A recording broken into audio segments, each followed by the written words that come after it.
कज़ाफ़ी stadium का नाम जो है वो तब्दील किया जा रहा है और मैं देख रहा था कि एक आधे चैनल के ऊपर जो है वो ये खबर भी चली कि चैंपियंस ट्रॉफी के बाद जो है कज़ाफ़ी स्टेडियम का नाम तब्दील किया जा रहा है। तो फिर हमने कबूतर उड़ाया और हमने कबूतर को उड़ा के कज़ाफ़ी स्टेडियम की एक लाइट के ऊपर जाके बैठाया, जो नई लाइटें लगी हुई हैं कि भाई जाके चेक करो ये क्या नाम नया आ रहा है। तो वो उसकी कहानी असल ये है, बेसिकली इन्होंने टेंडर किया था और टेंडर करके ये कहा था कि जनाब आप कोई भी ब्रांड जो है वो अपनी ब्रांडिंग कर सकता है इस नाम के साथ, यानी कि कज़ाफ़ी स्टेडियम के साथ। तो बैंक ऑफ पंजाब ने एक्चुअली ये टेंडर जीता था। तो अब कज़ाफ़ी स्टेडियम का नाम जो है the bank of Punjab Gaddafi stadium, ये पूरा नाम जो है वो इस तरह लिया जाएगा।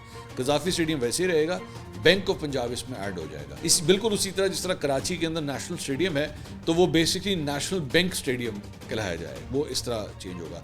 इसी तरह आपको बाहर जो है गालिबन इंग्लैंड के अंदर जो है एमिरेट्स स्टेडियम है। तो बेसिकली ये एक नया ट्रेंड है जिसमें बड़े बड़े स्टेडियम्स को जो है बड़े बड़े स्पॉन्सर्स जो है वो नाम अपना अटैच कर लेते हैं ताकि कल को जब भी यहाँ पे मैचेस हों तो वो उनका ब्रांड नेम जो है वो साथ लिया जाएगा। अब आप चैंपियंस ट्रॉफी के बाद जब भी कज़ाफ़ी स्टेडियम में मैच होगा तो मीडिया पे या कहीं पे भी या टिकट्स पे या किसी भी जगह पे जब रिपोर्ट हो रहा होगा तो यही लिखा जाएगा the bank of Punjab Gaddafi stadium. Basically ये स्पॉन्सरशिप के चक्कर में जो है वो ये नाम की छोटी सी तब्दीली हो रही है।